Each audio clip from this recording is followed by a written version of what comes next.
You are my everything, I am here just because you saved my life. Ocean divider, you made a way where there is no way. Don't shine your light in my darkest night. Mountain mover, ocean divider, mountain mover, life giver, way maker, Jesus forever. You are mighty to save. Ocean divider, mountain mover, life giver, way maker, Jesus forever. You are mighty to save. You are mighty to save. Hey, you are mighty to save.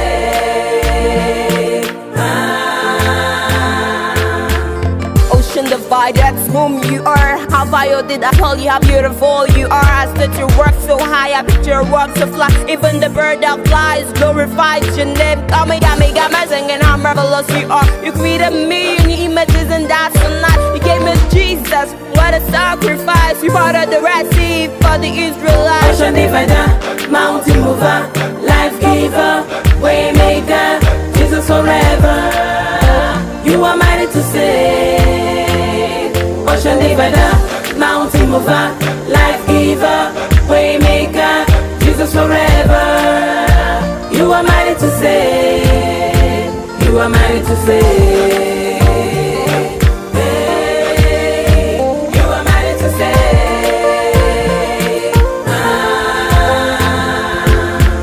Just when my back was against the wall, Jesus stepped in and he made a way. Ocean divider, I live a breathe to exalt you, Lord, for all you do. Without you, there's no me. Mountain mover, you are the rose of Sharon, a mighty warrior, the Lord Almighty, a mighty in battle. You are mighty to save. When I ask for a little, you do too much. I call upon you and you just answer. Incredible God. Ocean divider, mountain mover, life giver, way maker, Jesus forever. You are mighty to save. Ocean divider, mountain mover, life giver, way maker, Jesus forever. You are mighty to save. You are mighty to save.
Shine your light in my darkest night.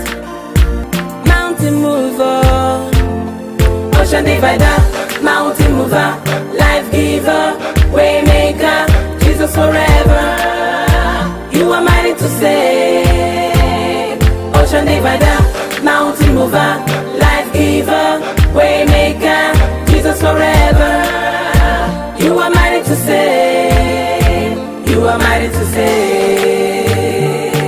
Hey, you are mighty to save.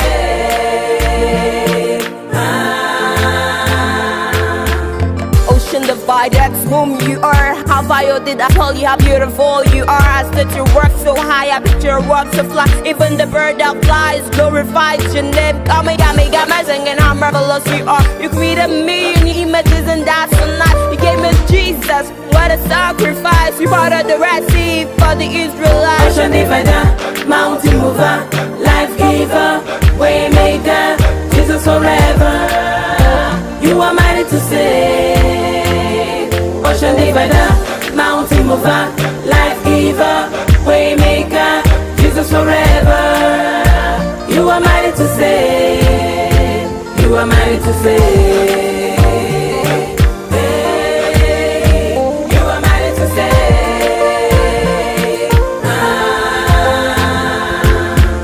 Just when my back was against the wall, Jesus set him way.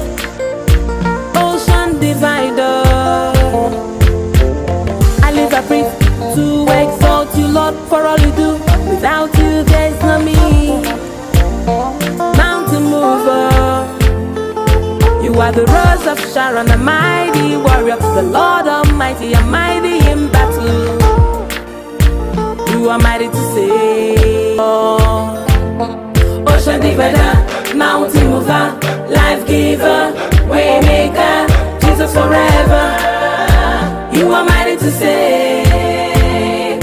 Ocean divider, mountain mover, life giver, way maker, Jesus forever. You are mighty to save. You are mighty to save.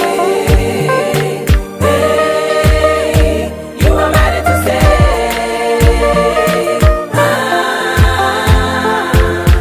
Oh, oh, oh, oh, oh, oh, oh, oh, oh, oh, you are mighty to save.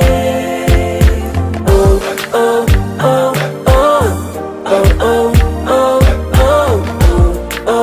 oh. You are mighty to save. You are mighty to save.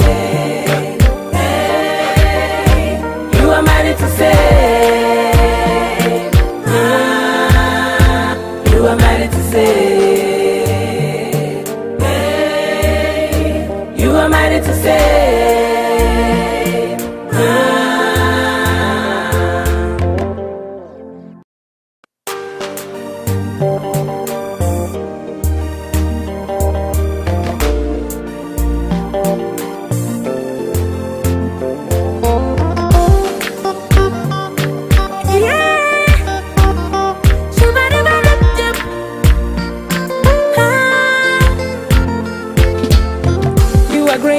You are my everything, I am here just because you saved my life. Ocean divider, you made a way where there is no way. Don't shine your light in my darkest night. Mountain mover, ocean divider, mountain mover, life giver, way maker, Jesus forever. You are mighty to save. Ocean divider, mountain mover, life giver, way maker, Jesus forever. You are mighty to save. You are mighty to save. Hey, you are mighty to save.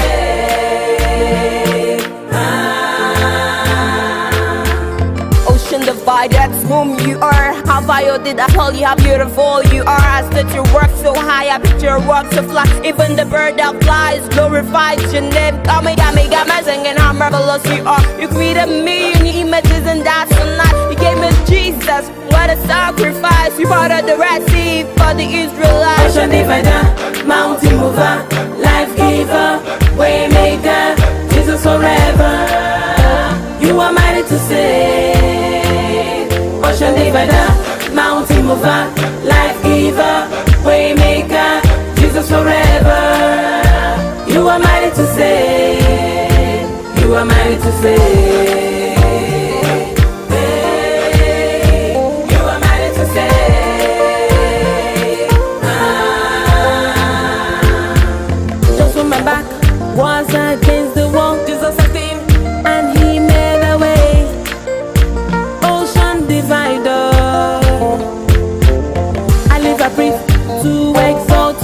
for all you do. Without you, there's no me. Mountain mover, you are the rose of Sharon, a mighty warrior, the Lord Almighty, a mighty in battle. You are mighty to save. When I ask for a little, you do too much. I call upon you and you just answer. Incredible God, ocean divider, mountain mover, life giver, way maker, Jesus forever. You are mighty to save. Ocean divider, mountain mover, life giver, way maker, Jesus forever. You are mighty to save. You are mighty to save.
That's whom you are. How vile did I tell you how beautiful you are? I stood your work so high, I picture your work so fly. Even the bird that flies glorifies your name. Got me singing how marvelous you are. You created me in your images and that's so nice. You gave me Jesus, what a sacrifice. You brought out the Red Sea for the Israelites. Ocean divider, mountain mover, life giver, way maker, Jesus forever. You are mighty to save. Ocean divider, mountain mover, life giver, way maker, Jesus forever. You are mighty to save. You are mighty to save. You are mighty to save.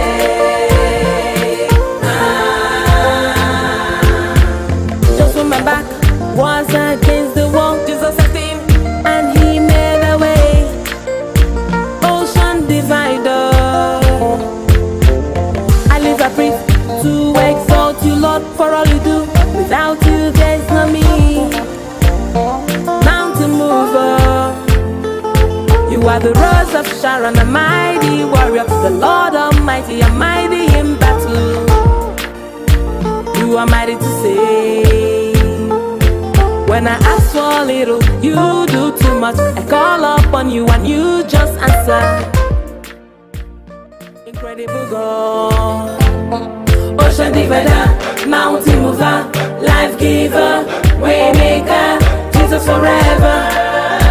You are mighty to save. Ocean divider, mountain mover, life giver, way maker, Jesus forever. You are mighty to save. You are mighty to save.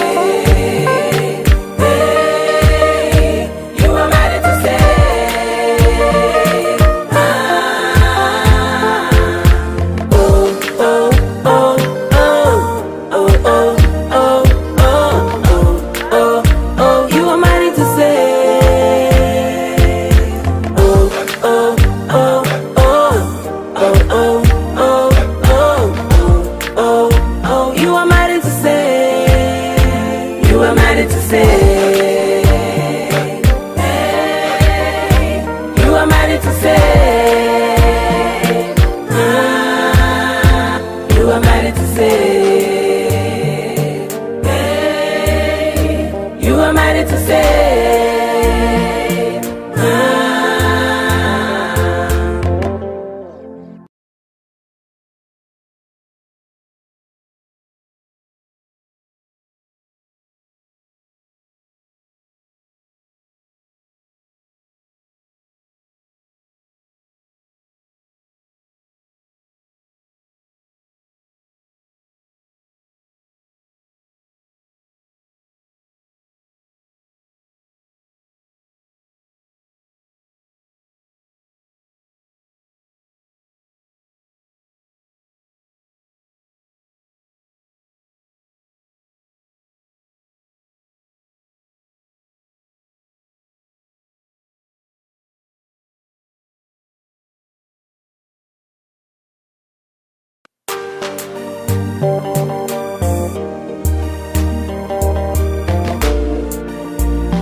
You are great, you are my everything. I am here just because you saved my life.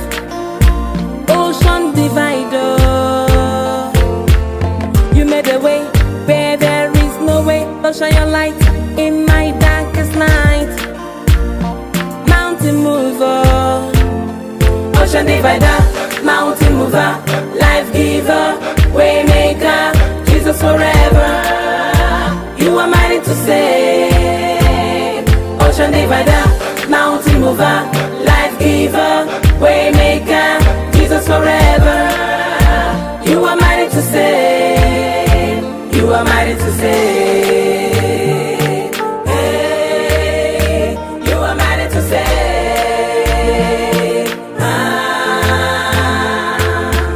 Ocean divide, that's whom you are. How vile did I tell you how beautiful you are? I stood your work so high, I picture your work so fly. Even the bird that flies glorifies your name. Got me singing how marvelous you are. You created me in your images and that's so nice. You gave me Jesus, what a sacrifice. You parted the Red Sea for the Israelites. Ocean divider, mountain mover, life giver, way maker, Jesus forever. You are mighty to save. Ocean divider, mountain mover, life giver, way maker, Jesus forever. You are mighty to save. You are mighty to save. Hey, you are mighty to save.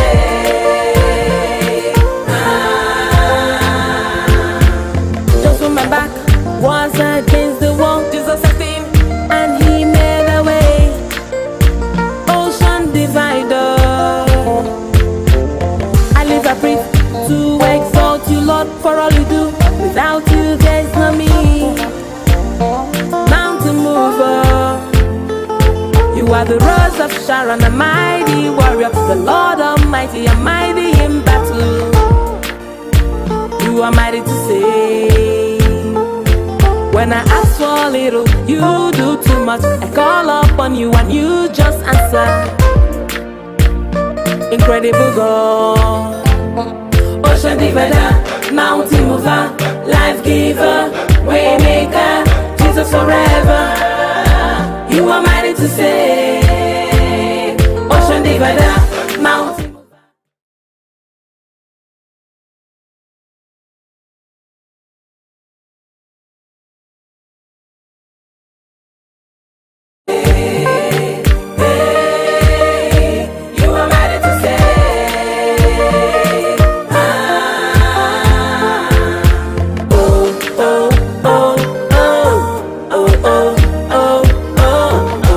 Oh,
Hello everyone and welcome to Checkpoint.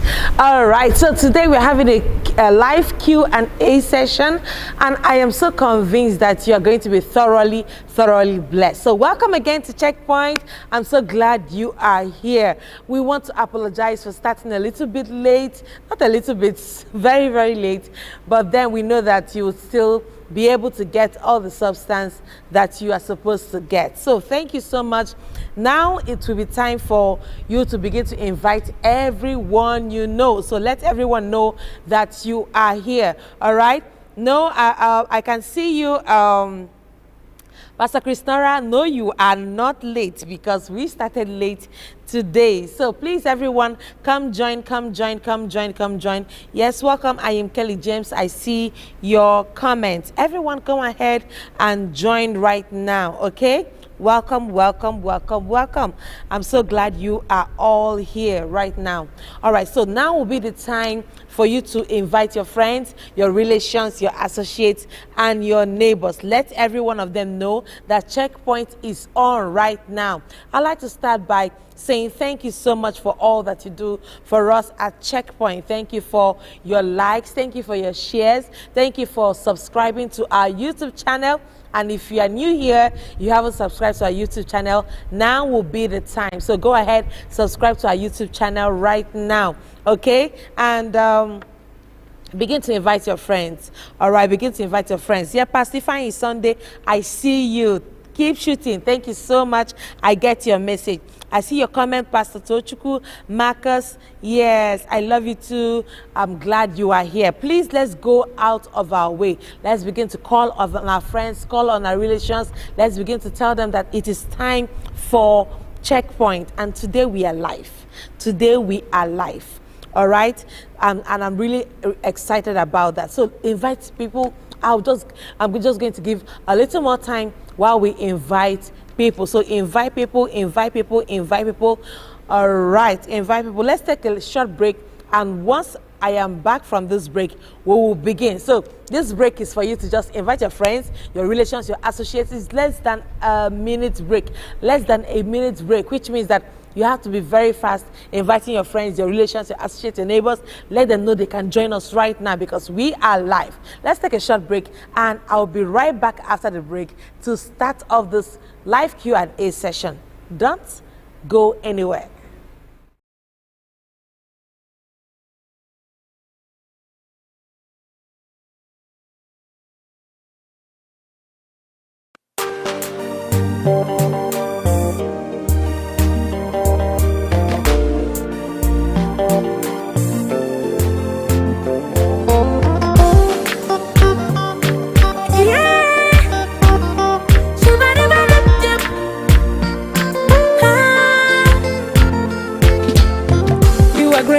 You are my everything. I am here just because you saved my life. Ocean divider, you made a way where there is no way. Don't shine your light in my darkest night. Mountain mover, ocean divider, mountain mover, life giver, way maker, Jesus forever. You are mighty to save. Ocean divider, mountain mover, life giver, way maker, Jesus forever. You are mighty to save. You are mighty to save. Hey, you are mighty to save.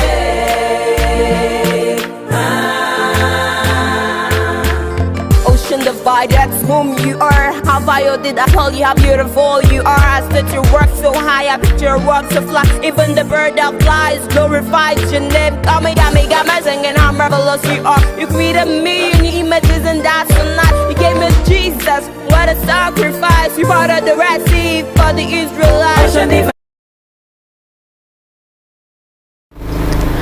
All right, welcome back. I'm so glad you are still here. All right, so I'm guessing you have invited your friends, you've invited your relations, your associates, your neighbors.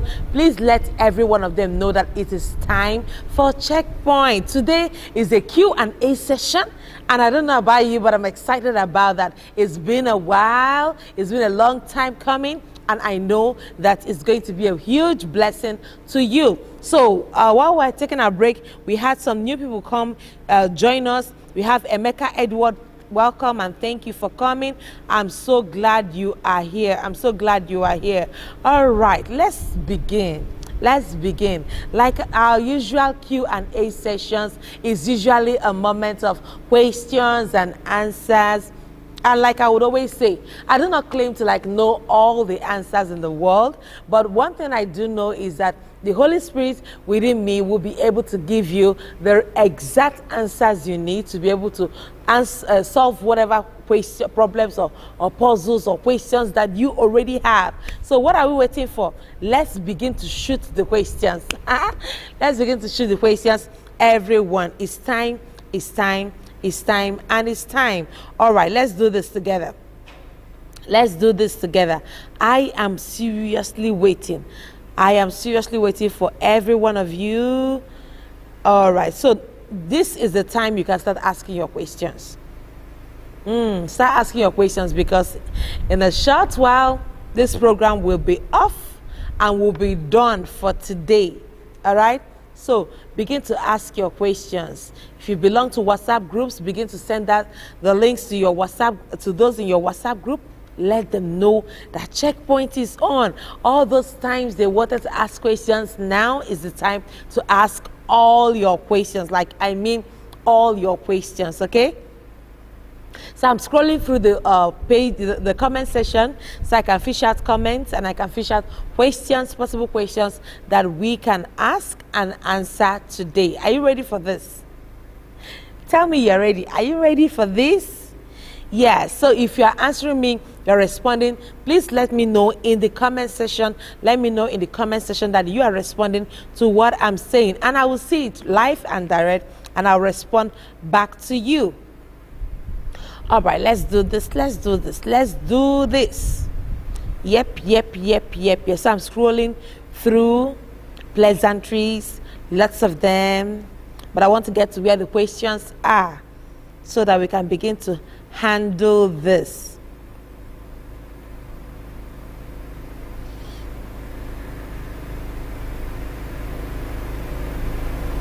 All right, so I have a question here. And my first question is from Pastor Chris Nora. Okay, my first question is from Pastor Chris Nora, and she's asking a question. She said, "Mommy, is a man permitted to remarry after divorcing his wife based on adultery?" Is a man permitted to remarry after divorcing his wife based on adultery? In this particular question, I do not have an opinion of my own. The Bible clearly has an opinion concerning this matter. And what the Bible said, according to Apostle Paul, who gave this instruction concerning married people, his instruction was clear on that subject matter. And he made it clear that marriage is honorable in all. The bed is undefiled. And even Jesus made us understand that Moses, because of the hardness of man's heart, allowed such divorces to occur. Now, if a man has gone ahead and has divorced his wife, the Bible is clear on that subject matter. And what does the Bible recommend? The Bible recommends in the book of Romans chapter 7. It said, let me see if that's the particular. Okay, so Romans chapter 7 verse 3, the Bible says, if while her husband liveth, she be married to another man, she shall be called an adulteress. The Bible said, but if her husband be dead, she is free from that law. In fact, if you have to read the whole of this Romans chapter 7, you read the whole of Romans chapter 7, it's clear on what this, he said, but when the man or you, okay, like this question now is specific concerning when a man, if a man is permitted to remarry.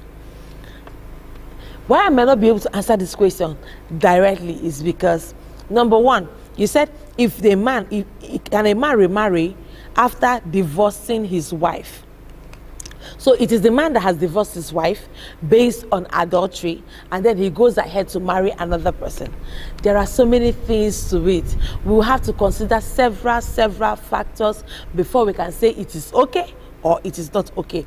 And like I said, this is a gray area, and I won't want to be quoted out of context. So please permit me to answer this question later or out of camera, so that I can get the situation, the circumstances concerning it. Apostle Paul made us to understand that if a husband or a wife is still desiring to stay with their husband or their wife, that you should not cut them off.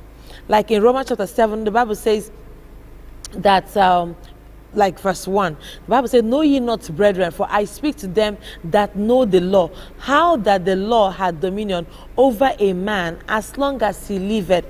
So he said in verse 2, "For the woman which hath an husband is bound by the law to her husband as long as he liveth." As a matter of fact, there is another scripture that should be in 1 Corinthians, when he said something about that. Okay, yes, I just found that. 1 Corinthians chapter 7, verse, apart from Romans chapter 7, there's also that situation in 1 Corinthians chapter 7. Let me read it just for you. I was speaking from verse 12. He said, "But to the rest, let me go up to verse 10. 1 Corinthians 7 verse 10. The Bible says, "And unto the married I command, yet not I, but the Lord." He said, "Let not the wife depart from her husband.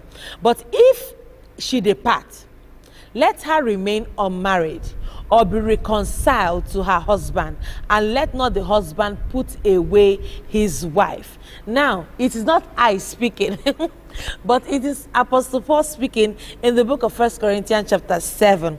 Now, see the next verse. He said, "But to the rest speak I, not the Lord. I, Paul, I am speaking, not the Lord speaking." He said, "If any brother has a wife that believeth not, and she is so pleased to dwell with him, let him not put her away. And the woman which had a husband which believeth not, and if he be pleased to dwell with her, let her not leave him. For the unbelieving husband is sanctified by the wife, and the unbelieving wife is sanctified by the husband. Else were the children unclean, but now they are holy." See verse 15. "But if the unbelieving depart, let him depart. A brother or a sister is not under bondage in such cases." So if we are to take this 1 Corinthians chapter 7 verse 15, if we are to take it into consideration, what I would advise is this: if you are the one who was divorced, yes, you can go ahead and remarry, okay? Because you are the one who was divorced based on the scripture. The Bible said in verse 15, "If the unbelieving depart, let him depart." Under this kind of situation, a brother or a sister is no longer under the bondage, okay, of remaining unmarried for life. So what I would say, like I said, I wouldn't want this to be taken out of context and someone will say, "Oh, anybody can just leave their marriage and go ahead and get married to another person." What I'm simply saying is this: if you are the one who was divorced, and then possibly the person who has divorced you has gone ahead and gotten married to another person, you are not under any bondage, as long as there are no longer rooms for reconciliation.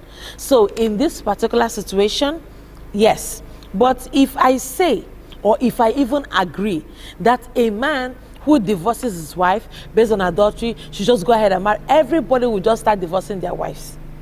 And then they will go ahead and get married. And then they will say, I was one who endorsed that. So I'm just going to stand where Apostle Paul stood. Please go back, read the whole of 1 Corinthians chapter 7, and then go through it and see what it has to say. But because of the nature of this particular program, I will not be able to read through all the scriptures that pertains to it. But the scripture is clear. But if the unbelieving depart, let him depart. Under this kind of situation, a brother or a sister is not under any bondage. The Bible says, "But God hath called us to peace. So what God expects us to do there is clear. If you're the one who has been left behind, go ahead and get married. Do not allow it to bother you. Do not allow guilt conscience to disturb you, because it is not your fault that you were left, or that the person you are married to departed. I'm trying to use King James English, so I do not add or I do not remove, as the case may be. So, Pastor Krishnara, that's the answer to your first question for me today. Is a man permitted to remarry after divorcing his wife based on adultery? We need to find out if it's actually true, or because he just did not like the wife and he just made up his mind, oh, this is going to be the end, I'm going to divorce you, and stuff like that. So such things shouldn't really happen. So I have more questions here, but meanwhile, let me just respond to people saying hello, hi. I have Act TV. He said, right on, ma. Thank you so much. I have Pastor Krishnara said, okay, mommy, thank you for the honor. Thank you so much. I have Pastor Kinsu Loriaku saying, wow, I'm happy to be here tonight. Thank you so much for being part of this program. All right. I want everyone to bring in your questions, okay? Bring in your questions very, very, very, very fast. We do not have all the time. Yes, I am Kelly James. Thank you, Mom. Thank you so much for watching. We have Pastor Ria Crokinswil. He said, Mama, you're truly a life coach, a teacher, and a mentor. I appreciate the multiple grace that is at work in your life. Thank you. Thank you so much. I appreciate also. All right. So let's send in our questions, everyone. Let's send in our questions right now, because it's checkpoint. All right. So somebody asked me a question, and I'm going to take that question very, very fast. Someone asked me a question about, let me get the question again. Yeah. Okay, key ways to spice up your marriage. Key ways to spice up your marriage. Now, as a matter of fact, whatever I'm going to share with you is going to be so limited, because I wrote a book on Spice It Up. The title of the book is Spice It Up. If you need the book, just let me know. I'll send you the link so that you can purchase the book, all right? So the title of the book is Spice It Up. It talks about spicing up your marriage. But let me take a few points that may help you to spice up your marriage. Let me say this first and foremost. It's important for you to know that marriage does not get spice itself up.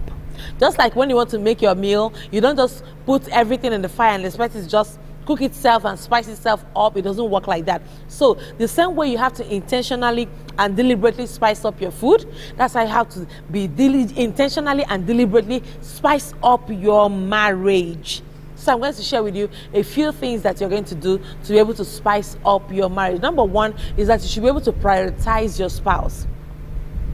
Prioritize your spouse. I cannot say enough of this, because if you are married, you have to let the person you are married to know that you are the one of, in fact, not one of, you are that he or she is the most important person in your life. You have to intentionally, deliberately let the person you are married to know that he or she is the most important person in your life. Prioritize them. Sometimes it might not be convenient for you to do certain things for them, but go ahead and make sure it happens. Okay? Don't ever slack. Don't ever slack in prioritizing your spouse. Number two thing you have to do is that you have to improve on your intimacy. All right? Your togetherness. There are things that kill intimacy, television, telephone, internet, browsing, all of those stuff. Please take them away from your relationship, from your intimacy time, so that both of you can be truly, truly intimate.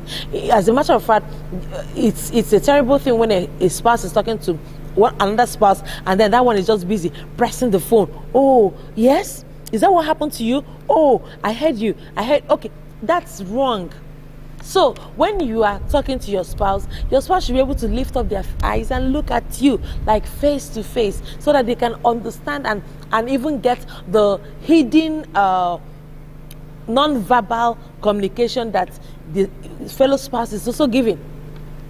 So that's very important. And then I've already touched it a little, but communication is key. Communication is the lifeline of every relationship. Both of you should be able to understand both your verbal and non-verbal communication. Both of you should be able to understand when one person is feeling a different emotion and when the other person is feeling a different emotion. There should be that communication. As a matter of fact, my husband and I have come to the point where without even saying a word, we are saying something, and the other person understands what the other person is actually saying. So you have to bring yourself up to that level of communication. Number 4 is that you have to learn each other's love language, okay? Learn each other's love language. Understand what love means to him. Understand what love means to her. All right? This is key. Because if you do not love somebody the way the person wants to be loved, a lot of things will go wrong. You've seen husbands say, oh, I gave her this, I bought that for her, I gave her food stuff, she should be happy. But that's not what's supposed to make her happy. Her love language is likely words of affirmation. Her love language is likely maybe physical touch, and these are the things that happens close up. So if you are somebody who is always in the long distance, very far away, it will pose a problem in your relationship, and that's not what you want. So imagine a lady, she has everything but she's not happy. She has everything but she does not feel loved, simply because her husband does not understand her love language. So if you want to spice up things in your relationship, in your marriage, you have to understand each other's love language. And number 5, that'll be all I'll be sharing, because you have to buy that book. Buy that book, spice it up. It will really help your relationship. Okay. Number 5 thing you have to do is that you have to intentionally, deliberately go out of your way to make sure that both of you have time together. In this busy life, in this busy world, when people have so many visions, so many dreams, so many ambitions, jobs, career, and stuff like that, it is very important that you intentionally and deliberately develop some personal times. All right, have an intentional dinner date. Okay, you can have a lunch date, you can have a breakfast date, whatever kind of date you desire to have, but intentionally spend time with each other, because you want to spice up stuff in your relationship. You don't want your marriage to be boring. You don't want to have a marriage that is tiring. As the children begin to come, there are responsibilities, there are things that are bugging you, there are issues, there's pressure from work, there is this desire to make more money, desire to achieve more, desire for self-actualization and stuff like that. With all of this, you have to be careful that it does not erode the love that you share with your spouse. You cannot allow it to erode the love that you share with your spouse. So you have to be intentional and deliberate about it. As a matter of fact, like I said before, I wrote a whole book on the issue of spicing up your relationship, and I hope you get it. Yeah, get it. It will help you a great deal. Let me take another question. Okay, I have another question from Ayim Kelly James. He said, Mom, how can one overcome heartbreak from the person he or she truly loves, especially when the person is a close friend? Do you know that I have a YouTube video on how to overcome heartbreak? A complete YouTube video, like a 1-hour video on how to overcome heartbreak. So I'm going to, while I refer you to that video on YouTube, I'm also going to just share a little bit, then you would get the rest of the stuff from that YouTube video. We'll likely share the link for you. So, how to overcome heartbreak from somebody you love. Number 1 is that people do something, and I don't know why they do that. When you break up with somebody, especially in a relationship, you now say, let's be friends.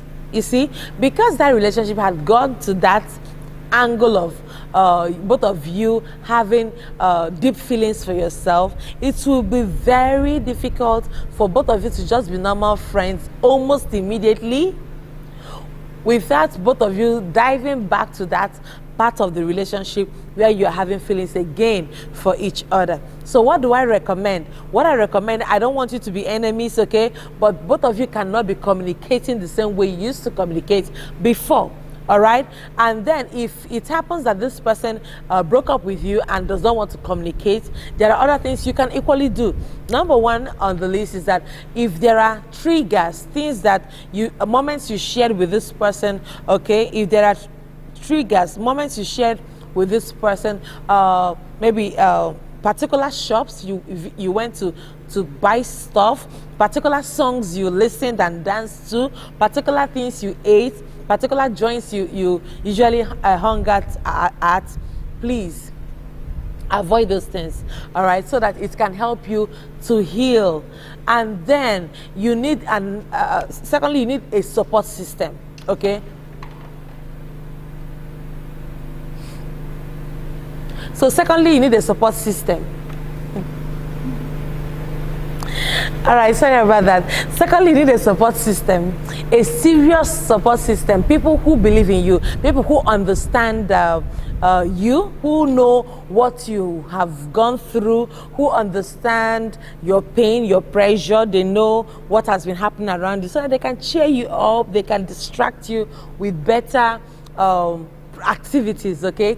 And then number three, learn to hang out, learn to do other things that make you happy, that give you joy, all right? That's another way to survive breakup. So I have a whole video on that, on how to survive breakup. And number four, find a purpose, all right? Find something that you put your passion in, you put your heart into. Find something that will drive you. Find something that you would focus on, all right? Because if you have been heartbroken and then you find something that you really want to do, something that you're passionate about, what will happen is that you'll be able to focus on that thing. Your attention, your drive, your push will just be on that particular new vision, and then you won't have time to be suffering from the heartbreak. You'll be able to overcome that heartbreak. So these are just the few I like to share with you. And why am I sharing the few with you? So that you can go and watch that particular video on surviving a breakup, okay? I made a whole video on that. Let me check for another question. Yeah. Okay, I have another question from Pastor Chris Nora. She said, Mommy, is it okay for a single lady to confess love to a man or ask a man to marry her? No, and no. Okay, now somebody will say, no, we are in a civilized world, we are in a woke generation, you know, everybody has the right to say what they want to say, okay? Whatever a man can do, a woman can do, and do much more. All of that nonsense does not apply in relationships, okay? Apply it in the regular world, in the secular world, it's fine. But in relationships, it is a no-no. A woman should not go ahead and ask a man to marry her. That is wrong. I know people have done it. I know they might be having even good relationships, but you must understand some things about men. Men are goal getters, and when a man wants something, he pursues it, and no man despises what he pursues. Let me say that again. No man despises what he pursues. One thing you must know about men is that the harder something proves to get, the more they cherish it.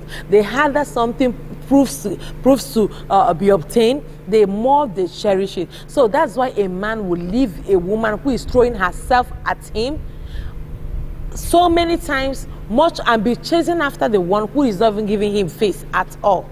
So please, it's important that you understand this about men. Men, we are men, they have this drive. They are meant to be the chasers, and when a woman becomes the one chasing, when a woman becomes the one proposing marriage or relationship to a man, something is wrong somewhere. It becomes a problem, and this should not be the situation. This should not be the case at all. So what do I recommend?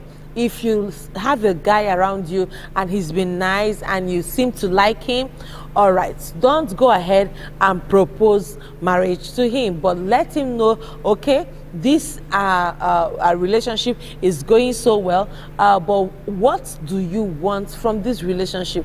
That would help him to be able to make up his mind. Especially maybe if you're hanging around somebody who is the shy type. If he's a shy type and he's a type that is not able to like really say what is in his mind, he's not able to actually he loves you, he wants to marry you, but he doesn't know how to go about it. That question will put him on edge and he'll be able to say what it is. But how you ask the question matters a lot. So tell the person, oh, these are my dreams, this is what I want to do, this is my the future I want, these are the plans I want for my tomorrow. I would like to get married between so time and so time. I like to have this number of children. I like to do this, and I am hoping that one day God makes it happen and grants my wish. So you are giving him or lines that through which he can rest upon or hang or talk about or use to like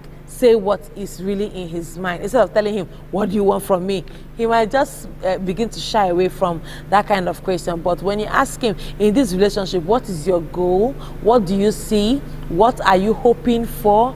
And then ask it in a very warm, welcoming way. You see, he'll be able to open up and tell you what exactly it is that he has in mind. Instead of you saying, will you marry me? Or proposing to a man, or kneeling down like the men kneel down to say, I want to give you a ring on your finger. No, men love to chase because it is in their nature to chase. They were meant to be the ones going after, while a woman is meant to be the one receiving. Even in our genetical makeup, you see that it also reflects, because men are meant to be the ones who are giving and women are meant to be the ones who are receiving. So when you turn that clock, when you turn things up the other way around, it almost always does not work out. But some people may have gotten married from the lady proposing to the man, but it's not a normal phenomenon, okay? So let's not make it a pattern. All right, I have a question from my darling husband, Bishop Opudili Eze, and he's asking a question. He said, how can a pastor create multiple streams of income in order not to be a burden to the people he pastors? Excellent question, my darling. Thank you so much for asking that question. I've come across lots and lots of pastors who are bitter, who are angry, who are sorrowful, who are even sick because they have bottled in a lot of anger and unhappiness and bitterness simply because the people they pastor are not giving to them. The people they pastor are not blessing them. The people they pastor are not reaching out to them. Now, instead of self-service, they are looking forward to being serviced by the people. Meanwhile, the ministry we have been called into is a ministry of selflessness. But what do we see? We see pastors who are now waiting to be serviced instead of pastors who are meant to serve. Now, we need to understand this, that our members are not our ATM. Let me say this again. For pastors, if you're a pastor, you're listening to me, our members are not our ATM. It is true that he who imparts a spiritual gift, that the person can also receive carnal gifts from the people they minister to. But I understand that. But when you now make it like you are now demanding it from the people, you are now waiting, oh, you must give this to me, what if they don't give it to you? What else are you going to do? Are you going to beat them? Are you going to flog them? You just need to have multiple streams of income. As a matter of fact, whether you're a pastor, you're not a pastor, you need to have multiple streams of income. Multiple streams of income will save you from heartache. It will save you from bitterness. It will prevent all of those resentments you are bottling in your heart, because people will not do what you expect. Human beings will never do what you expect. So what do? There are several things you can do as a pastor. As a matter of fact, I have a particular book about my husband. The title of the book is Essentials for Effective Ministry. Essentials for Effective Ministry.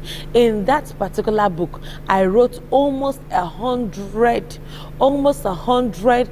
business a pastor can do in addition to in addition to the work of ministry. Businesses that will not take him away from ministry. Businesses that will not take his time. So there are tons and tons of other businesses that a pastor can do, and I'm going to mention a few, and then I'll recommend you to go read that book, because that book will open your eyes greatly. Now let me recommend a few businesses. Let me take some water.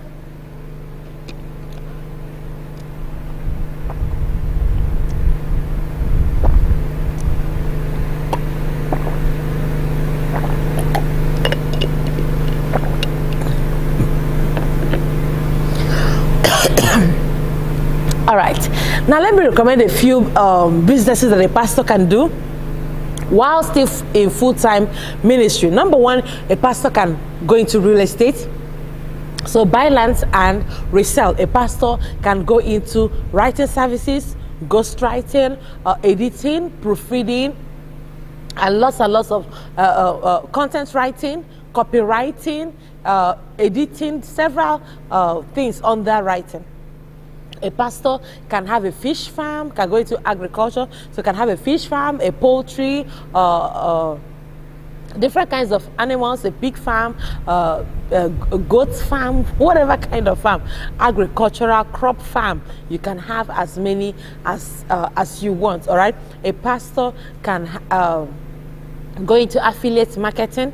All right, so you don't have to be, you don't necessarily have to buy and sell, but you have links that you can use to refer people to other people who already have those goods and those things for sale. All right, so there are tons and tons of businesses that a pastor can do for multiple streams of income. I, for one, there are several things I do, and none of them are really clashing with each other, and that is something that I can recommend for you to do.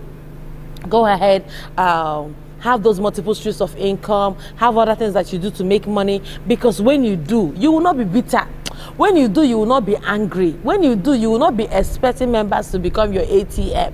The members are not your source of your income, all right? So if you are a pastor, don't make members the source of your income. That is very, very important. So look for other things that you can do to have other means of income. You can do social media marketing for someone. You can be a social media manager. There are several things. So that's why I'm recommending that book to you. See, I don't have the entire list up in my head, but I have a few that you can do. You can even have shops, a sewing shop where you don't have to sew directly. You have tailors, but you get the customers and then send the fabrics to your tailors to make. You can have a barbering shop where you don't have to barb by yourself. You can have a hair salon. You can have a beauty spa. Oh, there are tons and tons of things that a pastor can do. So if you're a pastor, I'm not saying you are jobless. You are not jobless. You have a full-time job. But if the pastoring is not paying you sufficiently, if the pastoring is not meeting the needs that you have, while you pastor, look for other things you can do so that you can also have money that you make. You can do video editing as a pastor, all right? After preaching, when you go back, you edit people's video, wedding videos, birthday videos, church videos, all right? There are several things you can do. You can also go into photography even as a pastor. So you go out during the week, you take people nice pictures, edit the pictures, send back to them. You, as a pastor, you are not limited, okay? So let me not make this entire checkpoint program a program for just pastors, but I am sure I've answered that question, and I believe it will help a pastor who is listening to me right now. So don't stay back and you're like complaining and you're bitter. There are things that God will do for you, but there are things that God has empowered you to do for yourself. So don't sit back and you're waiting for when God will do everything for you. No, what in life, we are in partnership with God. So God plays his part and we also play our part. So you don't say, because God is in charge of everything, God will clean my table, God will cook my food, God will bring money into my hand. No, no, no, it doesn't work like that. No matter how hard you pray, money cannot fall from the roof of your church. I've not seen any church that is so powerful that as people were praying, and they were praying for money, the roof opened and money started falling. It doesn't work like that. It is against the principles here on earth. So, but if you want to make money, you have to create a stream through which money can flow, because money is called currency because it flows like a current. Money is called currency because it flows like a current. All right. So I have comments here. All right, Pastor Chris Norris, thank you. You said I'm learning. That's good. I'm glad you're learning. And you just said I'm learning a lot. Thank you so much. Inyama Ihan, you said wow. Wow, thank you so much. All right, yes. No, pastors are not hunters, okay? Yes, I said they're not hunters. It's not right for pastors to turn themselves to hunters, okay? Yes. Your members are not ATM. I tell you, your members are not ATM. Now, I have another question, and this question is from Anyim Kelly James. He said, Mom, how does one overcome his self-limiting belief system? Now, beautifully, I have 2 videos on breaking mental barriers and destroying self-limiting beliefs. Now, but what you must know, I will give you a few points on on overcoming self-limiting belief system. Now, for self-limiting belief system, you need to know that number 1, it is from yourself. So it is not about what others are doing to you. It's something from you. But I know that some people have self-limiting belief systems simply because of their experiences with other people, how other people have treated them in the past, and because of that, they do not believe in themselves anymore. So number 1, you have to find out what is the root cause. What is the root cause of my self-limiting belief system? Is it something that happened because of where I was born, my environment? Is it something that happened because of the people around me? Is this something that happened because of an experience I had?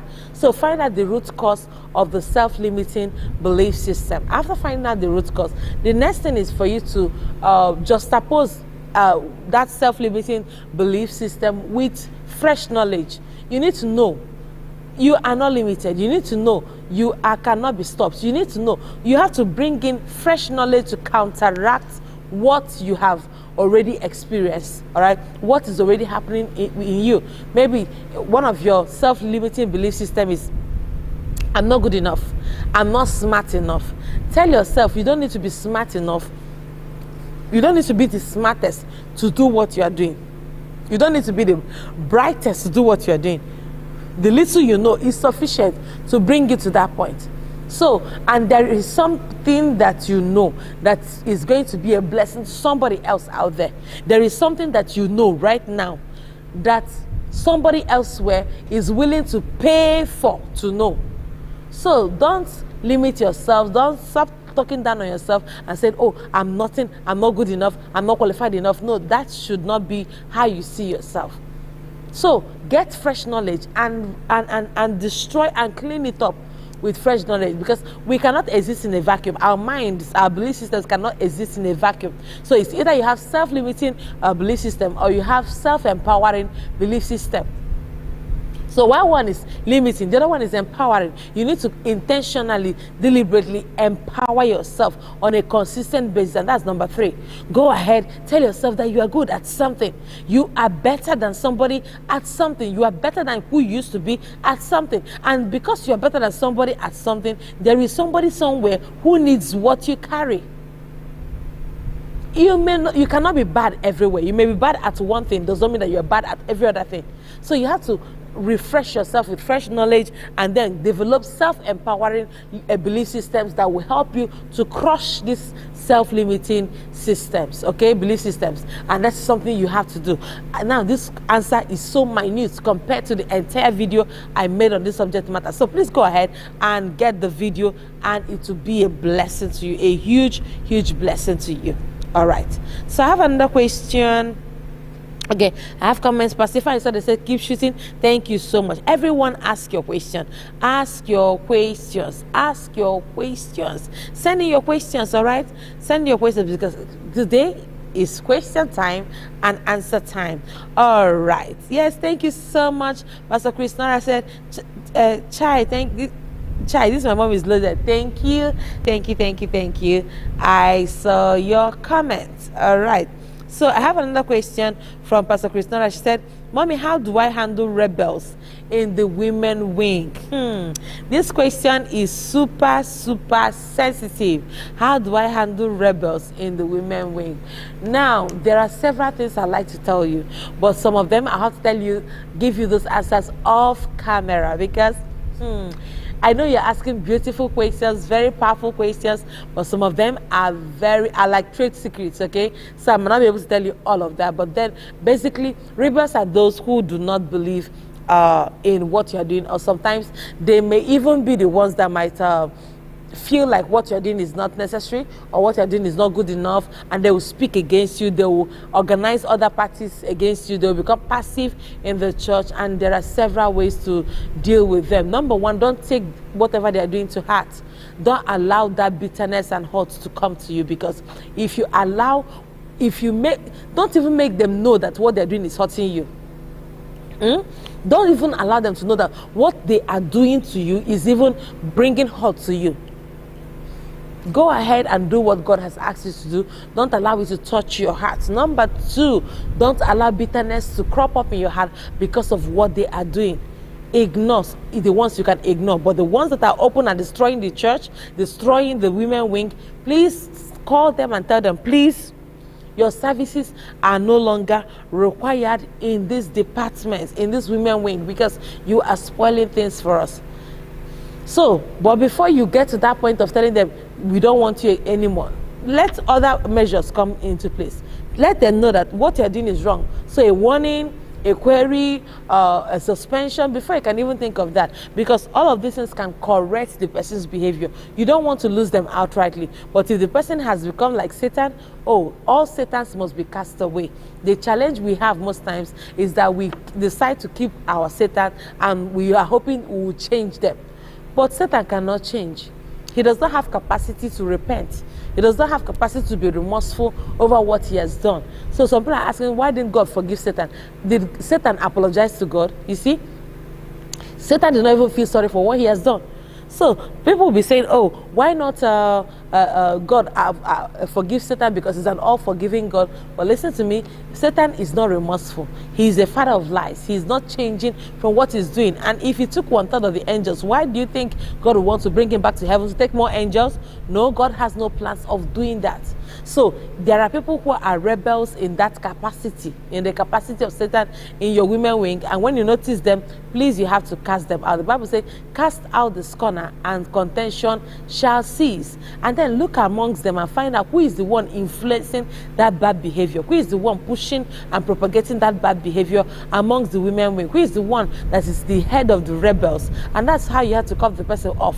Let the person leave that system so that the system can heal from the damages that such a person has done. The rest I'll tell you off camera, but the truth of the matter is that to handle rebels in the women wing is very, very sensitive. Because if you are not careful, it will damage the entire women wing, and that's not what you want. So this is very, very key and very, very important. So rebels, there are rebels that are like cancer. You do not accommodate them. You cut them off. You let them go. Because as soon as they go, only then and only then can you heal. But if you leave them, what they are poison will fester. Their poison will fester to other people. And even innocent people might be caught in the webs of their lies. I tell you this because I have seen a lot in this 15 years of ministry, and I can tell you boldly that some things about rebels in the women wing. Okay? All right. Let me go ahead and check for new comments. New comments. Yes, I'm getting new comments, like I'm learning a lot. And this question is from Ayim Kelly James. He said, is it right for one to confront his or her backstabbers? It's similar to the answer I gave Pastor Chris Nora. Sometimes your backstabbers, you may not need to confront them. Okay? They are stabbing you at the back. And the back will be their permanent position, because if they must backstab you, they must remain at the back. Sometimes you just ignore them. Sometimes you confront them. But you need to know the difference between when to confront them and when to ignore them. So sometimes you ignore them, just act like you don't even know what it is they are doing. This even weakens them the more. They might be thinking, oh, we are going to damage, we are going to do him much bad, we are going to do terrible things to him or her. Just ignore them and keep doing what it is you are doing. The only time you can confront them is when maybe the matters are now affecting other innocent people. That's when you might say, decide to confront them. But if it is just you they are focusing on, they're not like gathering enemies and making enemies for you and poisoning the heart of innocent people, you can completely ignore them. So there is a time to confront and there is a time to ignore. Blessed are you when you know what time it is, whether it is time to ignore or whether it is time to confront. You cannot confront them all the time, okay? And just see yourself as somebody who is running towards a particular goal or vision. If you stop at every little point to say, who is, while you're running on a race, the mark has been set, you have other people running the same race with you, and then as you are running the race, you stop to say, why are you not clapping for me? You run again. You stop to say, why are you looking at me like that? You now run again. You stop to say, who threw stone at me? You now stop to say, oh, why are you not cheering me like you're cheering others? If you do all of that, you will not get to your finish line. So focus on your finish line, focus on your vision, and then allow every other thing to be a complete distraction. You do not deserve that level of distraction, okay? Okay, so I have another question. In a situation where one tries to correct and enforce discipline, and the person threatens to leave the church with all the people that she came with, what should be done? Like I said, it is people like this that you are careful about how to handle them. You may not need to confront them. You may not even need to physically meet them, because you know that they are very influential. So what you do, you are careful on how to handle their situation. You are careful on how to reach out to them, on what to tell them, okay? Because there's a way you talk to them and then they poison the hearts of others. But if possible, let every other person know what it is that they have done, and they will see for themselves that it is not punishment per se that you are giving to them. You are trying to correct the errors within the system, okay? If somebody threatens that they're going to go with all the people they came with, what else can you do? Are you going to start saying, please forgive me, I'm sorry for correcting